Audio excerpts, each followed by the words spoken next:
खबर शामिल करते हैं गुजरांवाला से 132 केवी साहूवाला पसरूर ट्रांसमिशन का इफ्तिताह कर दिया गया। इसी हवाला से बात करते हैं अपने ब्यूरो चीफ अब्दुल लतीफ शेख से। जी अब्दुल लतीफ, क्या अपडेट है आपके पास? जी 132 केवी साहूवाला पसरूर ट्रांसमिशन का इफ्तिताह कर दिया गया। ट्रांसमिशन का इफ्तिताह गैपको चीफ मोहसिन रजा खान ने किया। इस मौके पर गैपको चीफ का कहना था कि साहूवाला ट्रांसमिशन की बरवक्त तमीर गैपको इंजीनियर और कारकुनों का कारनामा है और ये मनसूबा शहरियों की तरफ से अदालती स्टे और दीगर तकनीकी वजूहात की बिना पर मनसूबा 8 साल से अल्तवा का शिकार था। उन्होंने कहा कि साहूवाला ट्रांसमिशन से इलाका में तरक्की और खुशहाली का नया बाब खुलेगा और इस ट्रांसमिशन से नारोवाल, शकरगढ़, पसरूर और जफरवाल में बिजली की तरसील बेहतर होगी।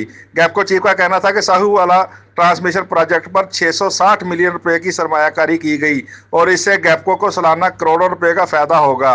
जी बहुत शुक्रिया अब्दुल लतीफ हमें अपडेट करने के लिए।